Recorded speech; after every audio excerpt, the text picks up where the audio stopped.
السلام عليكم ورحمة الله وبركاته.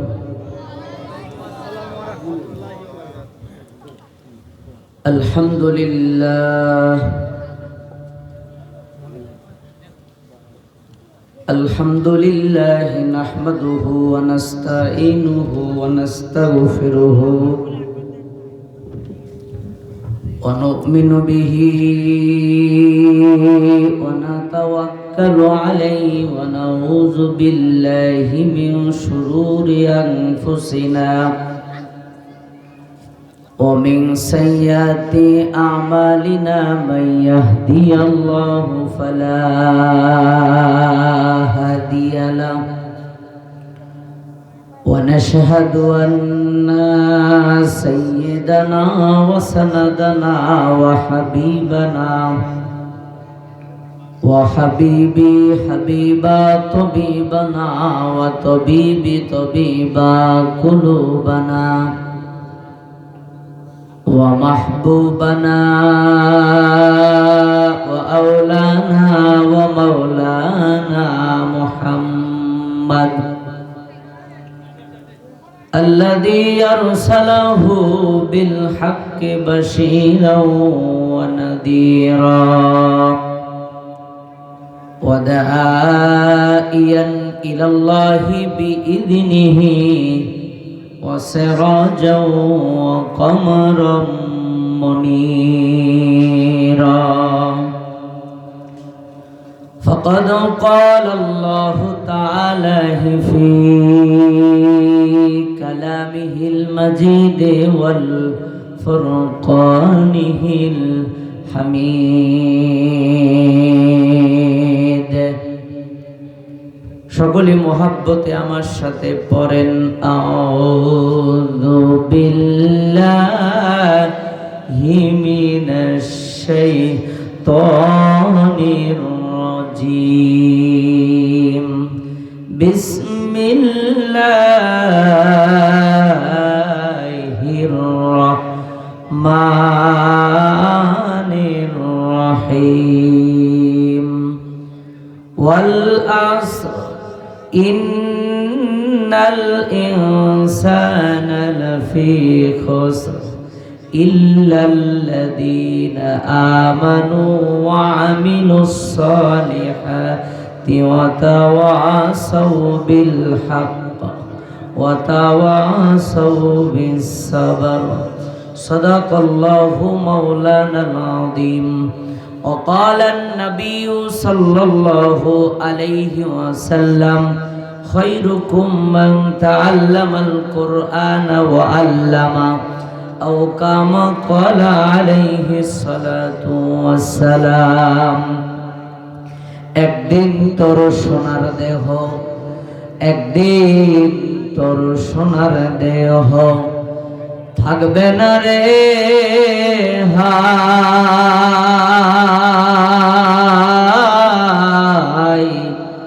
মাটির দেহ মাটির শরীর মিশবে রে ধুলায় কিসের টাকা কিসের করি রে তোর কিসের টাকা কিসের করি রে তোর কিসের বাহাদুরি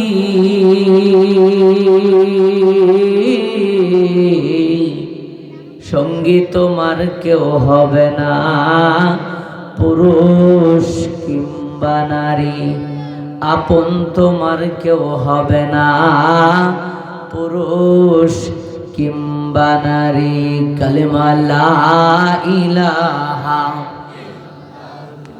মোহাব্বতে লা ইলাহা জোরে লা ইলাহা জবান খোলে লা ইলাহা লা ইলাহা ইল্লাল্লাহু লা ইলাহা ইল্লাল্লাহ লা ইলাহা লা ইলাহা এই কালিমার জপমালা দিল হবে তোর উজালা এই কালিমার জপমালা দিল হবে তোর উজালা এই কালিমার ঔষধে এই কালিমার ঔষধে কবর হবে উজালা লা ইলাহা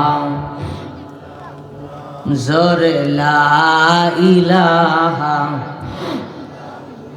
লা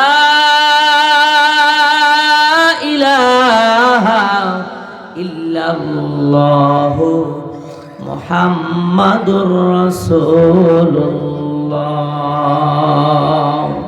সাল্লাল্লাহু আলাইহি ওয়াসাল্লাম।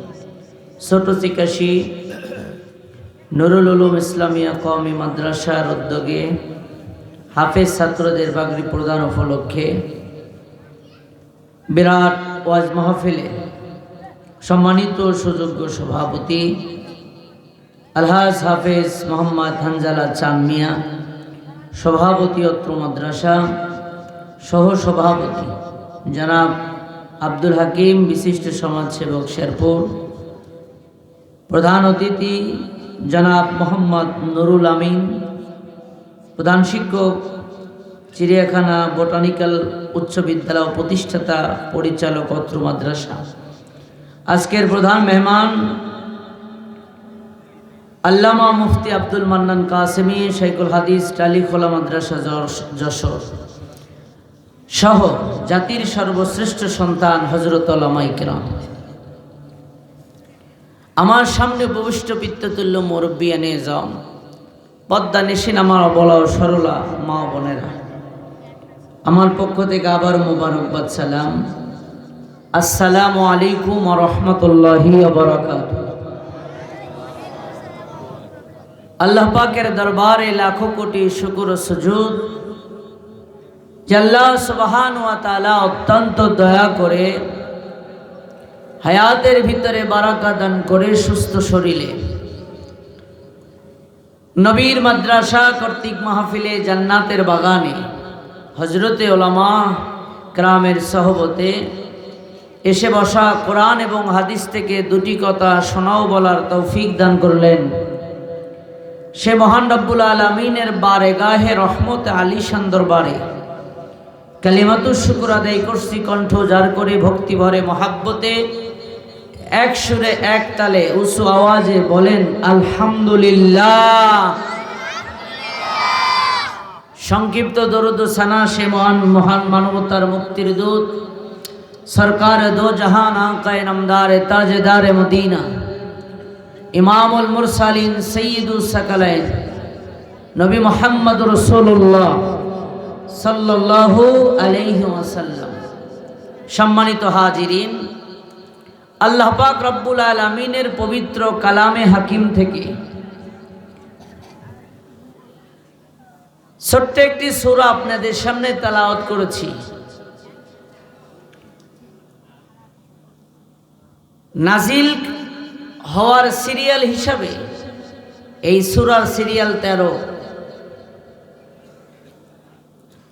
আর কোরআনের ধারাবাহিক সিরিয়াল হিসাবে 103। ছোট্ট একটি সূরা, আমরা সকলেই জানি কোরআনের ছোট ছোট সূরাগুলো আমরা অধিকাংশই ভাই মুখস্থ করে থাকি, ঠিক না ভাই? ঠিক। অত্যন্ত প্রসিদ্ধ এবং প্রচলিত অনেকের মুখস্থ একটি সূরা আপনাদের সামনে তেলাওয়াত করেছি। রসুলের অসংখ্য অগণিত হাদিসের ভান্ডার থেকে একটি হাদিস আপনাদের সামনে বর্ণনাকৃত আকারে তেলাওয়াত করেছি। আল্লাহ সুবহানাহু ওয়া তাআলা যদি তৌফিক দান করেন, নাজিলকৃত আয়াত এবং বর্ণনাকৃত হাদিসের আলোকে মুক্তাসার আলোচনা করার চেষ্টা করব ইনশাআল্লাহ। আল্লাহ পাক বন্যওয়ালা এবং শূন্যওয়ালা উভয়কে আমল করার তৌফিক দান করুক, সকলে বলি আল্লাহুম্মা আমিন। সম্মানিত হাজিরিন, আমি আপনাদের কাছে মনে হয় পরিচিত, ঠিক না ভাই? ঠিক। ছোটদিয়ার যুব সমাজের মাহফিলে একাধারে 2 বছর আলোচনা করলাম। আশপাশের অনেকেই হয়তো বা জানেন মাওলানা ইব্রাহিম খলিলুল্লাহ ঢাকা থেকে আসছে, অনেকেই প্রচার হয়েছে, পোস্টার হয়েছে, কথা ঠিক না ভাই? ঠিক। অনেকে বাহিরে আছেন, মানুষের আনাগোনায় বোঝা যায় অনেক লোকজন বাহিরে এখনো আছেন। তাই আমি আপনাদেরকে বিনয়ের সাথে বলি, ভাই, দ্বীনি মাহফিল জান্নাতের বাগানকে আমরা অবহেলা না করি। কোরআনের মাহফিলে যারা বসে এদের ফজিলত কত, এর আলোচনা ছোট দিয়ে আমি করেছিলাম। এই জন্য আবার নতুন করে ওই বিষয়ে আলোচনা না করি। এতটুকু ধারণা দিয়ে যাই যে এই মাহফিলগুলোতে বসলে আল্লাহ পাক রব্বুল আলামিনের পক্ষ থেকে এই ছেলেপেলে কথা বলতেছো কেন?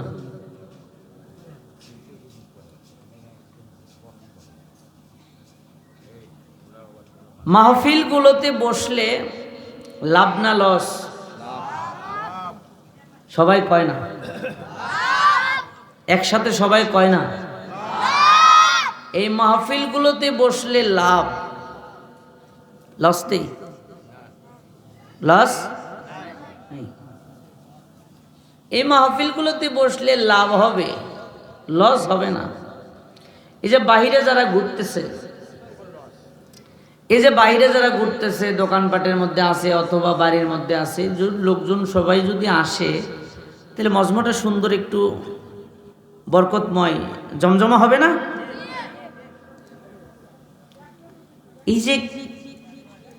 এই যে হেলায় খেলায় সময়গুলো পার করতেছি, এর উপরেই আলোচনা আজকে হবে। আমার দিল বলে আজকের আলোচনা যদি কেউ একটু এহতেমামের সাথে গভীর মনোযোগ দিয়ে শোনে, সে পাগলের মতো হয়ে যাবে, আলোচনার মধ্যে মজে যাবে, চোখ দিয়ে শুধু অশ্রু টপ টপ করে পড়বে। এহতেমামের সাথে যদি আজকের বয়ানটা শোনা হয়। এই সূরা আসর আল্লাহ পাক রব্বুল আলামিন নাজিল করেন। মুফাসসিরিন কিরাম বলেন যে সূরা আসর হলো একটা পূর্ণাঙ্গ ইসলাম। সুবহানাল্লাহ বলেন। সাহাবাই কিরাম একে অপরের সাথে যখন সাক্ষাৎ হতো, একজন আর একজনকে সূরা আসর শুনিয়ে দিত। সুবহানাল্লাহ কন্যা। একজন আর একজনকে কি শুনিয়ে দিত? সূরা আসর শুনিয়ে দিত।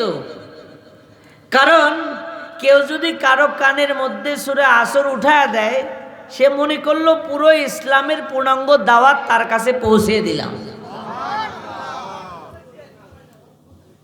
আর এই মাহফিলের বসে যারা এই সূরা আসরের আলোচনা শুনলো, ওলামায়ে দেওবন্দ, আকাবিরে দেওবন্দের থেকে শোনা যায় তাদের অন্তরে এই সূরা আসরের নূর আল্লাহ বসায় দেবেন। সুবহানাল্লাহ। এই সূরা আসরের মধ্যে আল্লাহ পাক রব্বুল আলামিন একটা কসম করছে। কি করছে? একটা কসম করছে। এই কসমটা কিসের কসম? এই কসমটা আমার আল্লাহ কিসের দিকে ইঙ্গিত করেছেন? দরদির মুসলমান আল্লাহর বান্দারা, ও ছোট জিজ্ঞাসী এলাকার মুসলমান বাবারা, দূর দূরান্ত থেকে যারা আসছো তারা,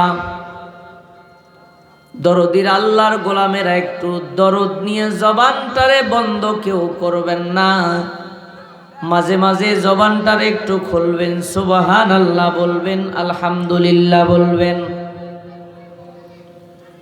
গভীর মনোযোগ দিবেন, এদিক ওদিক তাকাবেন না।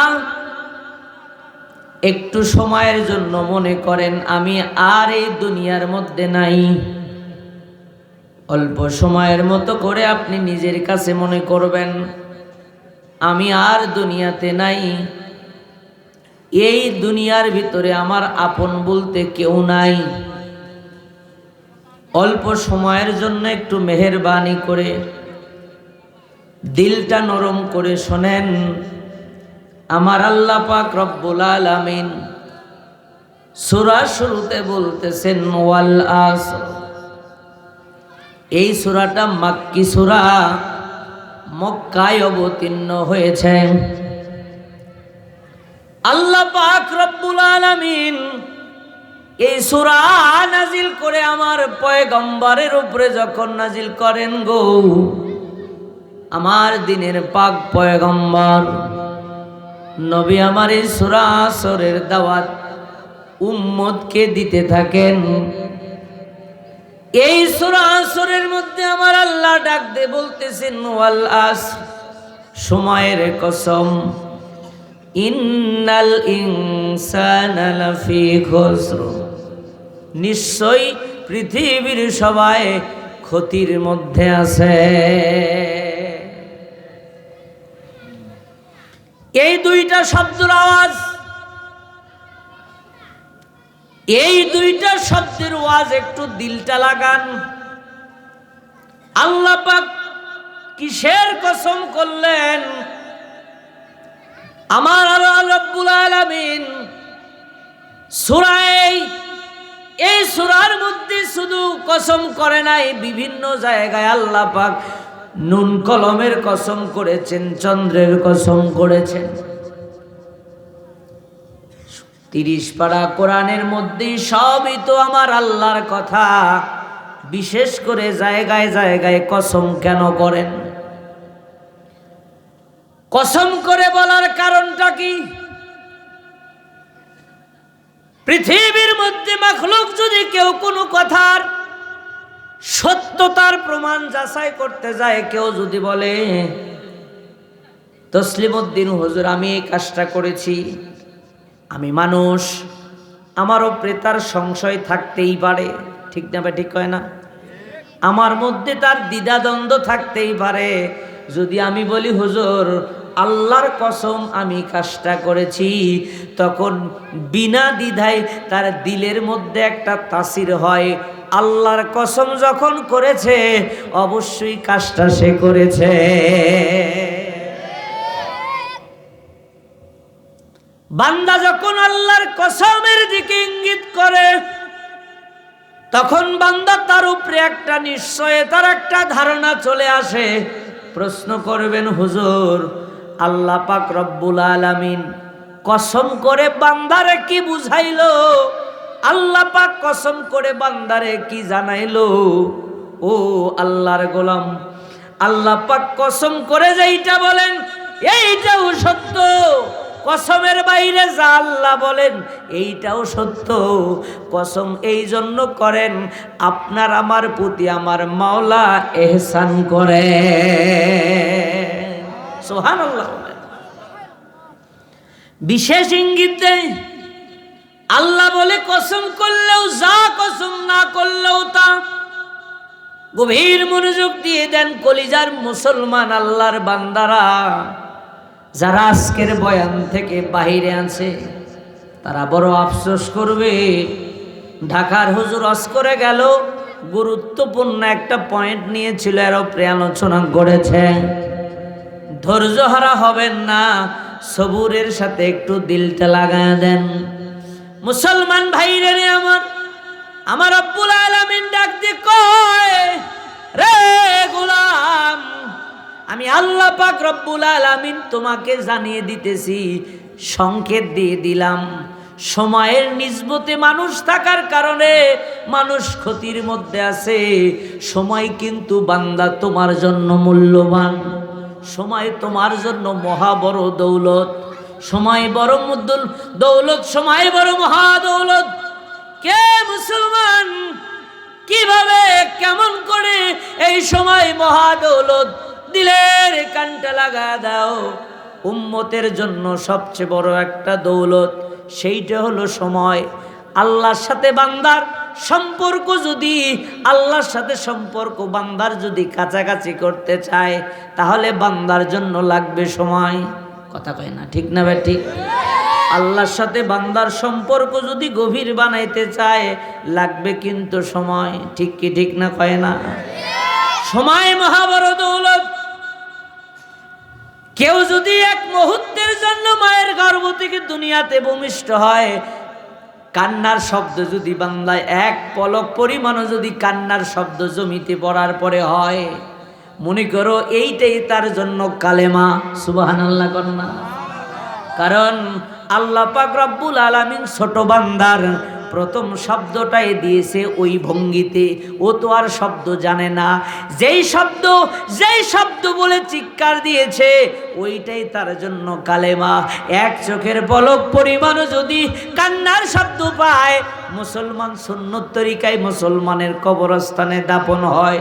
ঠিক কি ঠিক না কন্যা?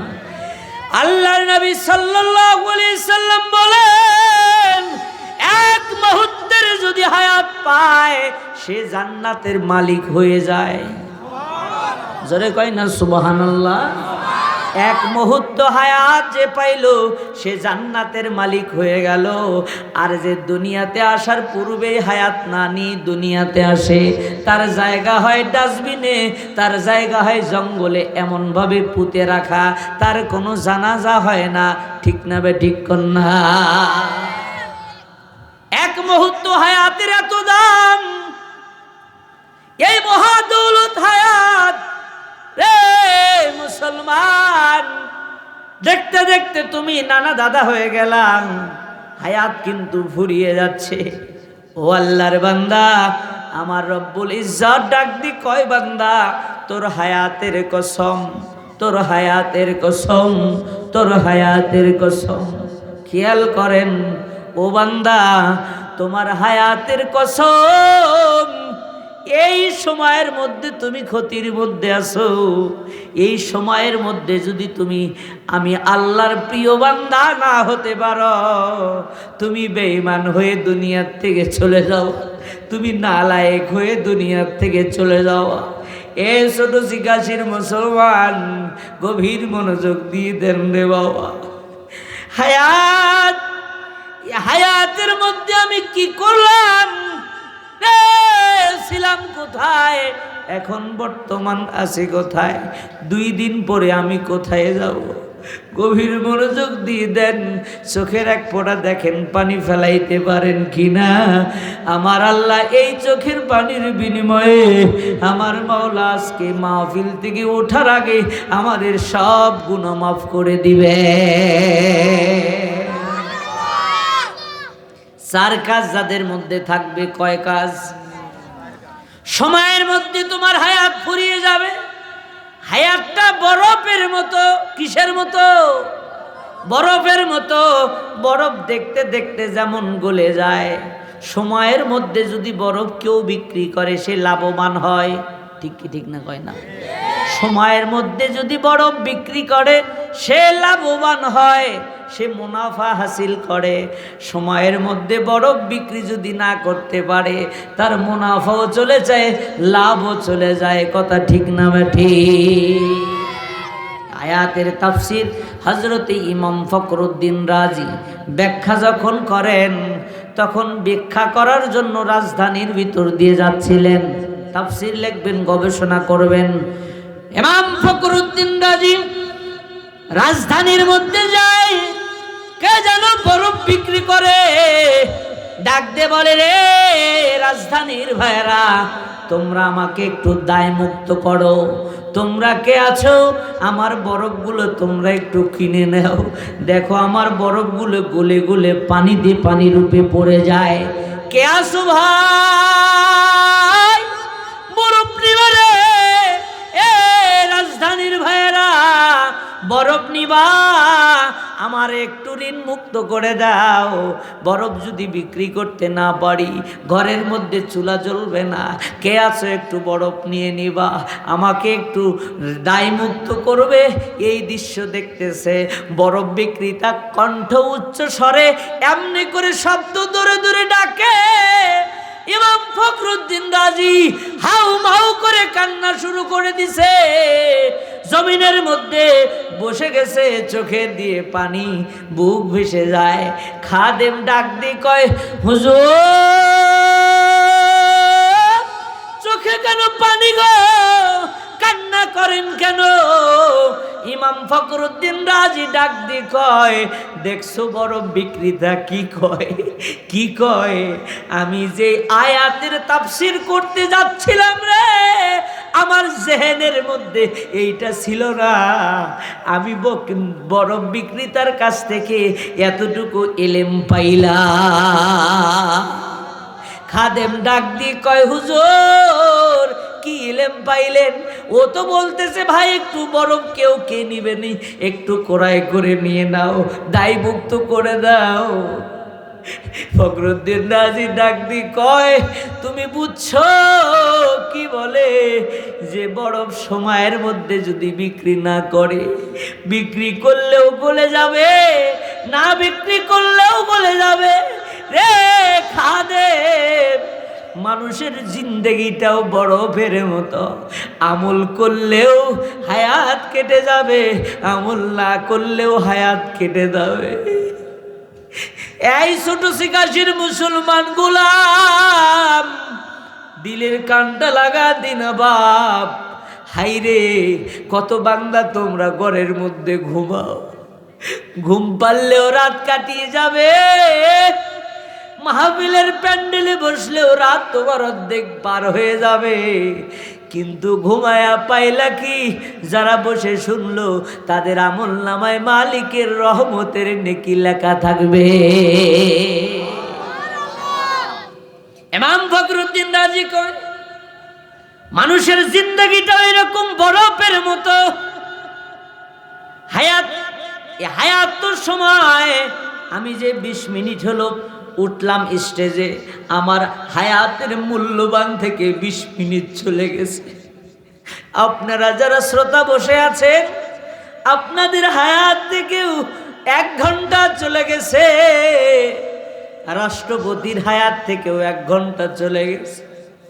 ও দরদির বাবারা, কি নিয়ে কবরে যাইবা?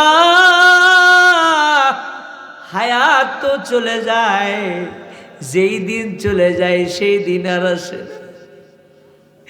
এত মাহফিল শোনার পরও কেন তোমার দিলের মধ্যে আমলের নিয়ত আসে না?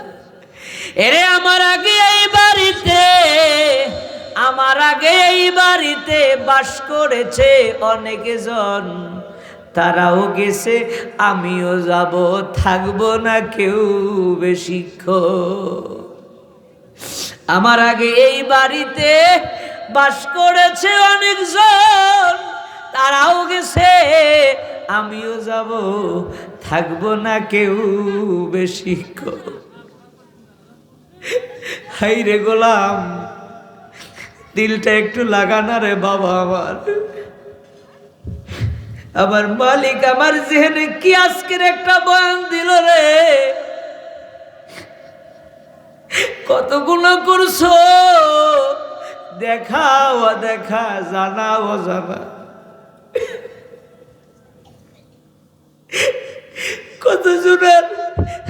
কতজনকে জোরে ধমক দিয়ে কথা বলছো গোলাম, কতজনে খাদ্যে ভেজাল দিছে, ওজনে কম দিলে, কত ভাই বোনের হক মারলো। হাইরে জীবনের দিকে তাকাও না, কত গুনাহ করছো, এমন কোনো গুনাহ নাই যে করি নাই।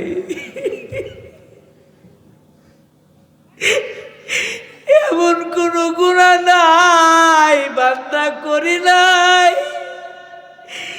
এই সময় যদি আল্লাহ আজরাইলকে পাঠা দেয়,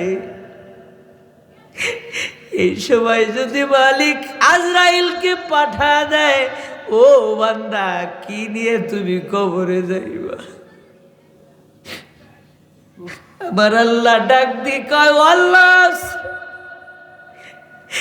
এ গোলাম, তোর মহামূল্যবান হায়াতের কসম রে বান্দা, সময়ের মধ্যে পড়েছ, বিবি বাল বাচ্চার মধ্যে, ধন সম্পদ ব্যবসা বাণিজ্যের মধ্যে বান্দা তুমি ডুবে আছো।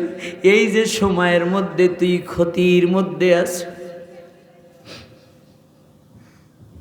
হাইরে এই সময়ের মধ্যে বান্দা তুমি ডুবে গেলে আমার মালিক ডাক দিয়ে কয়, তোর জান্নাত আর জাহান্নাম নির্ভর করছে এই মহামূল্যবান সময়ের উপরে। তোর জান্নাত নির্ভর করছে এই সময়ের মধ্যে, তোর জাহান্নামও নির্ভর করছে এই সময়ের মধ্যে। এই মহামূল্যবান সময়টা যদি তুই দুনিয়াবি কাজের মধ্যে নষ্ট করে দাও, ফি নারি জাহান্নাম,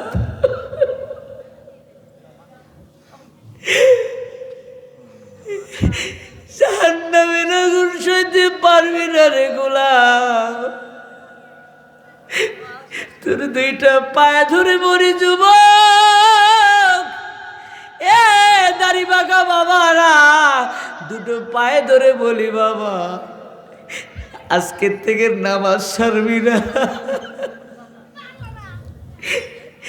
অন্ধকার খবর কিন্তু বড় সাংঘাতিক। হায়াতের মধ্যে যদি তুমি আমার মালিক রে না চিনতে পারো, হায়াতের মধ্যে যদি তুমি আমার রবকে না চিনতে পারো,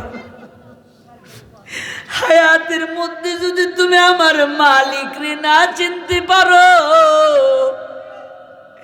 কবরের মধ্যে যখন তোমারে শোয়ানো হবে, মান রব্বুক যখন তোমারে বলবে, গোলা কি জবাব দিবি রে? হায়াতের জিন্দেগি তো দুনিয়াবি কাজের মধ্যেই ব্যয় করে শেষ করেছে। মালিকের গোলামির সাথে তোর সম্পর্ক না থাকলে, মালিকের গোলামির সাথে সম্পর্ক যদি না থাকে, কি জবাব দিবি তুই কবরের মধ্যে যাই? হাইরে, কয়েকদিন আগে মাহফিলে আসার সময় আমার চোখের সামনে এই জায়গায় প্রাইভেট কার, ওই যে টয়লেটের ওখানে একটা ট্রাক, ওই দৃশ্যটা আমার সামনে আসলে মালিক রে ডাক দিয়ে কই, মালিক রে হঠাৎ মৃত্যু তুমি কাউরে দিও না আল্লাহ। আমি বাইকের সামনে এই যে সীমান্ত বাজারের ঘটনা আমি দেখতেছি, অটোওয়ালা ভাই আসতেছে, পিছন থেকে ট্রাকটা উঠিয়ে দিল। হাইরে, চাকার নিচে দুইজন চলে গেল। ও গোলাম, তোমার আমার মৃত্যু যে কোন হাইল্লাই লেখা আছে কেউ জানে না। আজকের এই সময়ের ওয়াজটা শুনে যাও। হায়াত কার কয়দিন আছে জানি না, হায়াত কার কয়দিন আছে জানি না। এই গুনার বোঝা কান্দে লইয়া যদি কবরে যাও, কি জবাব দিবারে গোলাম তুমি যাই? আল্লাহ তুমি আমাদের মাফ করে দাও, আমিন বলেন আমিন। আল্লাহ তুমি আমাদেরকে মাফ করিয়ে দাও। মুসলমান, এই ক্ষতির মধ্যে থাকবে না যারা, চার কাজের মধ্যে থাকবে যারা। কয় কাজ? সবাই কয় না? চার কাজের মধ্যে যারা থাকবে, এক নাম্বার হলো ইল্লাল্লাযীনা আমানু, ইমানের অন্তর্ভুক্ত হও, ইমানকে মজবুত করো, ইমান আনো। দুই নাম্বার ওয়া আমিলুস সালিহাত, নেক আমল করো। ইমান কারে কয়?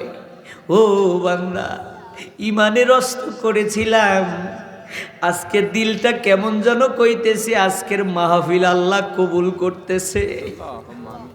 আমার দিল কইতেছে আজকে মাহফিলে কেমন যেন রহমতের একটা ছাপ আর ছোঁয়া, জান্নাতি একটা ঘ্রাণ পাইতেছি। হাইরে, আজকে প্যান্ডেলের মধ্যে যারা আছে, আজকেও এরাও আল্লাহর দরবারে কবুল। ইমান, ইমান যার নাই তার দুনিয়া তার নাই। বান্দা, এই চার কাজের মধ্যে যাদের ইমান আছে, এই 4টা শর্ত যে মুমিনের মধ্যে থাকবে, সে মুমিন যদি বেঁচে থাকে তাও লাভ, দুনিয়ার থেকে চলে গেলেও লাভ। সুবহানাল্লাহ কোন। 4 কাজের মধ্যে যারা থাকবে তারা যদি বেঁচে থাকে তাদের জন্য লাভ, যদি মারা যায় তাও লাভ।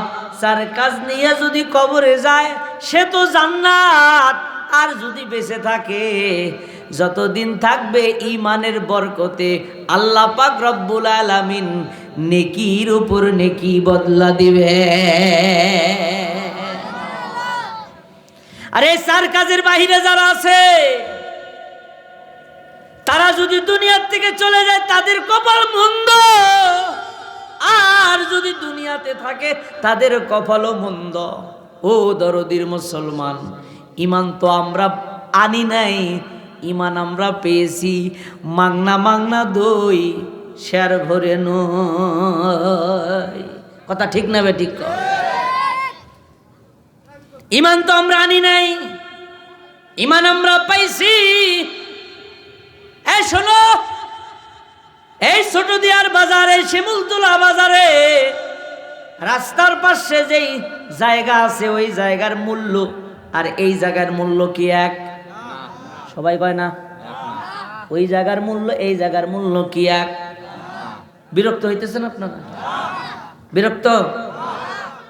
বন্ধ করে দেব? কারা কারা রাজি হাত তোলেন?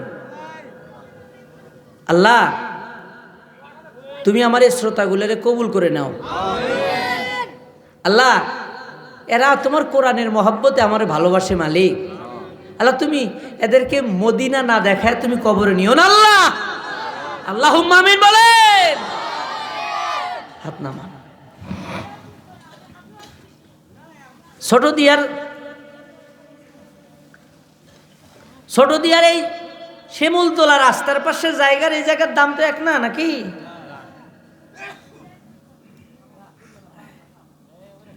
বাপের পৈতৃক সম্পত্তি, মায়ের ফিলেলি অংশ আছে না? থাকে না? থাকে না? মায়েরা ফিলেলি অংশ পায় না বাপের? এই সম্পত্তি পাইছে, এই সম্পত্তির 1 ভাগ পাইছে ওই জায়গায়, আর নিজের কষ্টে পরিশ্রম করে এই জায়গায় 10 ডিসিমল জায়গা কিনছে। কয় ডিসিমল? বুঝাই খেয়াল করেন। মায়ের ফিলালি অংশের জায়গা পাইছে শিমুলতলা ওই বাজারের পাশে, আর এই মাদ্রাসার পাশে নিজের মাথার ঘাম পায়ে ফেলে পরিশ্রম করে 10 ডিসিমল জায়গা কিনছে। কয় ডিসিমল? 2 দিনের মধ্যে বাজারের ডাক উঠলো, অমুক লোক ডাক দে, কয় রে লোক জায়গাটা বিক্রি করবি নাকি? কয় কত? কয় 5 লাখ। কয় লাখ? 5 লাখ। ভাইয়ের সাথে পরামর্শ করে 5 লাখ করে দাম, আর 2-1টা গাড়া কানলে 7 লাখ 8 লাখ করে দিলেই দিবনি। কয় হ্যাঁ চলো যাই। 1 মুঠে 1 দিনে 1 কলমের খোসায় ওই সব জমি গায়েব। কিন্তু আবার প্রশ্ন করা হলো, বউ এখন ডাক দে কইতেছে তুমি ওই জায়গা বিক্রি করতে গেলে কে? এই জায়গার মাদ্রাসার পাশে 10 ডিসিমল জায়গা বেইছে, রাস্তার পাশে যায় যদি আমরা বাড়ি করতাম। কয় না, এই 10 ডিসিমল বেচতে যে আমার মায়া লাগে। কি লাগে? কে মায়া লাগে? কে? ওই যে পরিশ্রম করে যে জায়গা কিনছে, এইটা বেচতে গেলে 10 বার ভাবে জায়গা আসিল না, কষ্ট করে করছি, আর ওই জায়গা তো কেনা লাগে নাই। কেনা লাগছে নাই? এই জায়গা বিক্রি করলেও মনটা একটু পোড়ায়। কথা কয় না? বেচেও যদি তাও দিলটা পোড়ায়। হাইরে কষ্ট করে জায়গা করছিলাম, আজকে বেচলাম, টাকা হাতে নাই, আর কয় আহ হাইরে কষ্টের জায়গাটা বেচলাম। আর ওই জায়গা বিক্রি করলে তেল তেলায় হাসে, আর জায়গা বিক্রি করে আবার শেরাটন হোটেলে যা নাস্তাও করে। এই কথা বুঝালেন কেন? ঈমান যদি আমরা আনতাম, ঈমান যদি আমরা কষ্ট করে জানের বদলায় যদি ঈমান পাইতাম, তাহলে ঈমান হেসতে হেসতে খেলতে খেলতে যায়, দিলের মধ্যে একটু পোড়াইতো। ঠিক কিনা কন?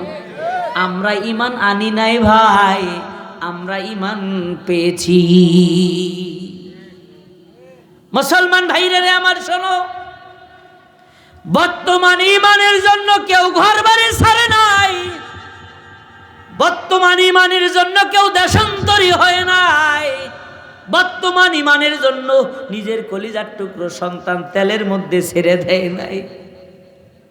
ঈমান আনছে তারা আল্লাহর নবী, এই নবীর সাহাবী ঈমানের মহা দৌলত পাওয়ার জন্য ঘর ছাড়ছে, বাড়ি ছাড়ছে, জায়গা ছাড়ছে, আত্মীয় স্বজন ছাড়ছে, সব ছাড়ছে।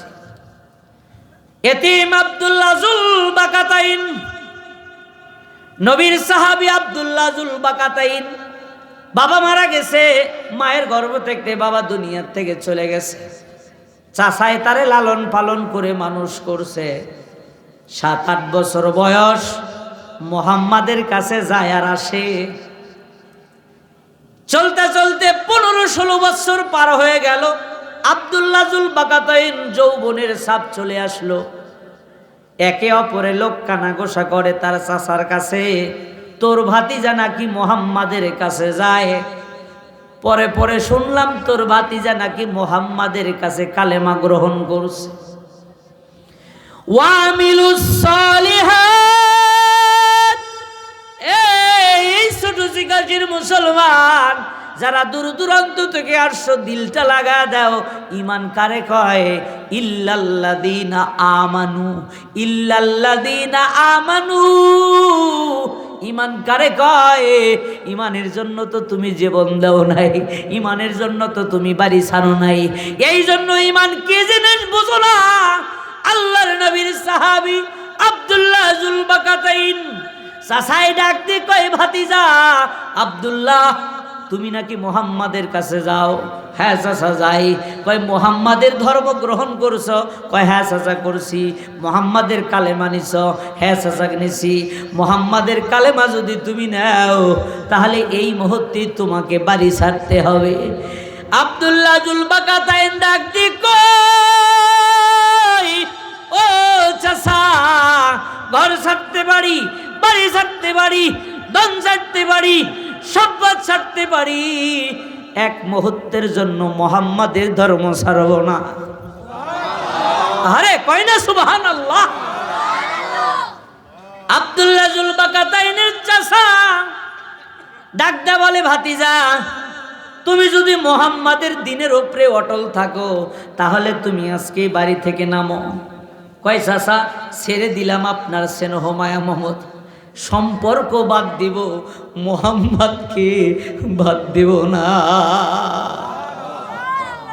ঘর থেকে বেরোবে, চাচা পিছন থেকে ডাক দিয়ে কই, ভাতিজা, তোমার শরীরের মধ্যে যা যা পোশাক দেখো, এই পোশাকগুলো সবগুলো আমার টাকার কেনা। মুহাম্মাদের ধর্ম গ্রহণ করবে, আমার কথা যখন তুমি শুনলে না, আমার টাকার পোশাকগুলো তুমি ছেড়ে দিয়ে যাও। প্রশ্ন এই জায়গায়, উলঙ্গ হওয়ার পরে এই লজ্জায় হয়তো বা পোশাক খুলবে না, মুহাম্মাদের দিন ছাড়বে। চাচার মাথার টেকনিক, মুহাম্মাদের দিন ছাড়বে রে। ভাতিজা ডাক দি বলে, চাচা, ওই ঈমানের দৌলতের কারণে যদি আমাকে উলঙ্গ হতে হয়, তারপরেও হব, কিন্তু ঈমান ছাড়ব না। নিষ্ঠুর চাচা এ বলতে বলতে টান দিয়ে কাপড় কাদান টান দিয়ে যখন খুলছে, হযরতে আব্দুল্লাহ জুল বাকাতাইন নিজের দুইটা হাত দিয়ে লজ্জা স্থানটা ধরে গাছের পাতা দিয়া লজ্জা স্থান কোন রকম ঢাকছে। মালিকের কাছে ডাক দিয়ে কয়, মালিক, আমারে ধন দিল, সম্পদ দিল, ও আল্লাহ, আমার গায়ের বস্ত্র পর্যন্ত কেড়ে নিল। মালিক রে, তুমি আমার ঈমানের উপরে অটল রাখো, সেই ধৈর্য তুমি আমারে দিও। আব্দুল্লাহ জুল বাকাতাইন গাছের পাতা দিয়া তার লজ্জা স্থানটা ঢাইকা রে, তার নিজের আপন মা দুনিয়ার থেকে চলে গেছে। পরে নিজের মা সন্তানকে কিছুদিন লালন পালন করার পরে দুনিয়া থেকে গেছে। নিজের মায়ের বোন সন্তানের মতো করে মানুষ করছে। মায়ের কাছে মা বলে ডাকছি,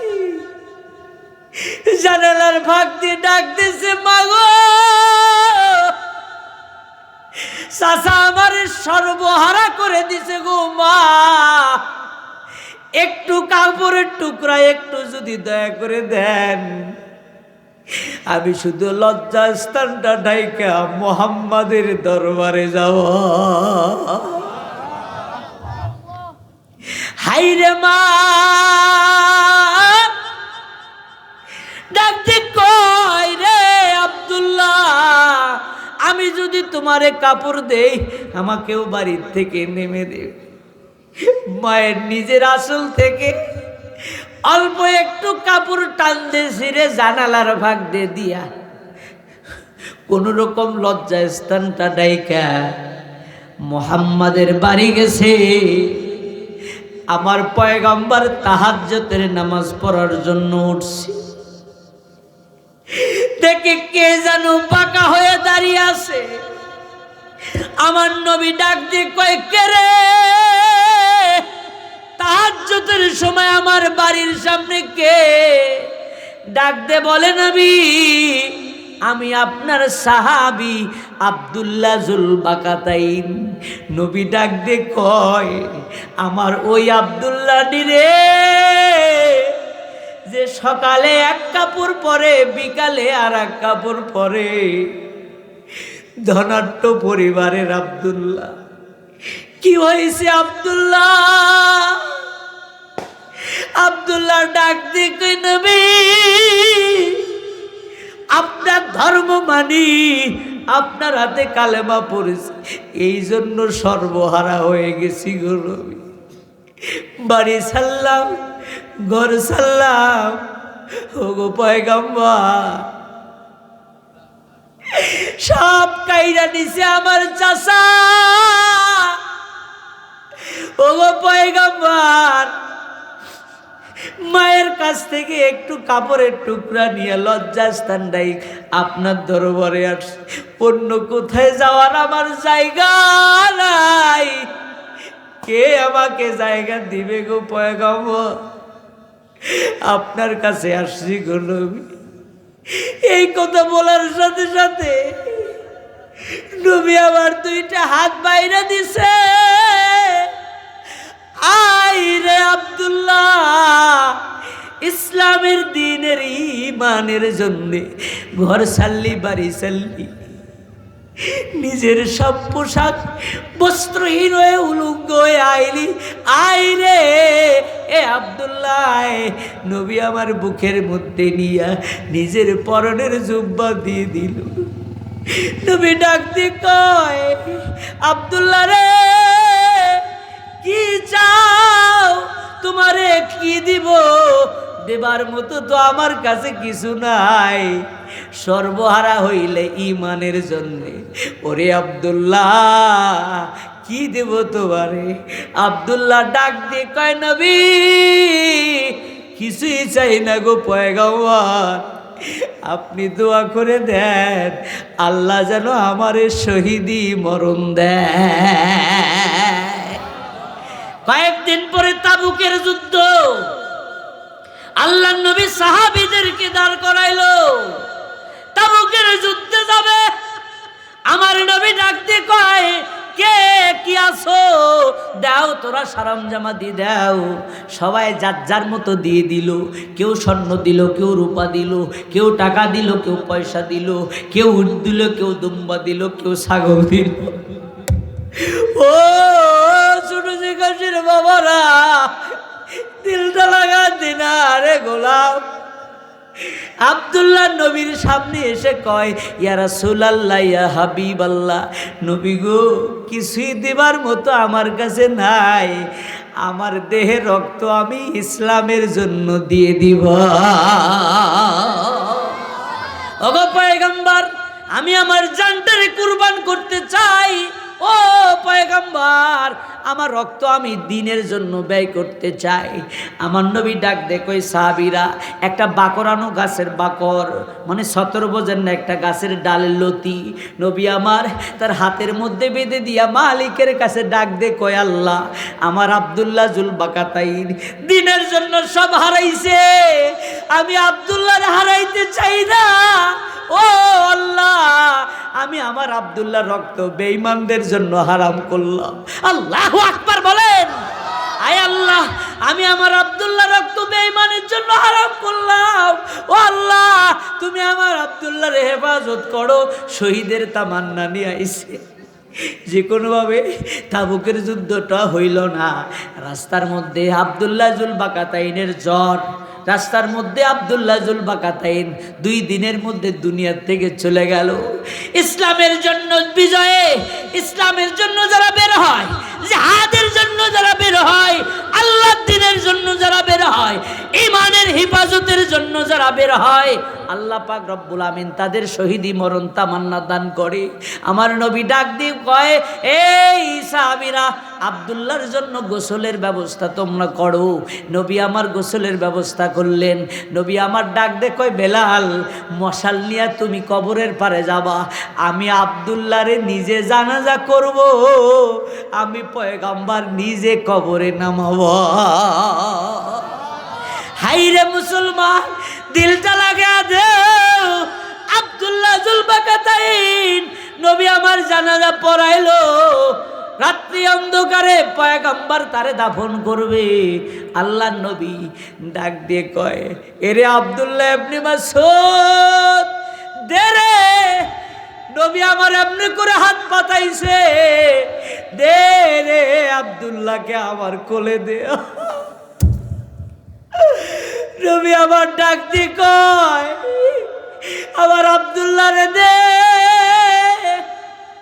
সাহাবীরা আব্দুল্লাহ রে আমার নবীর কোলে দিয়া, আমার নবী আসমানের দিকে এমনি করে আব্দুল্লাহ রে ধরছে। নবী আমার আব্দুল্লাহ রে এমনি করে ধইরা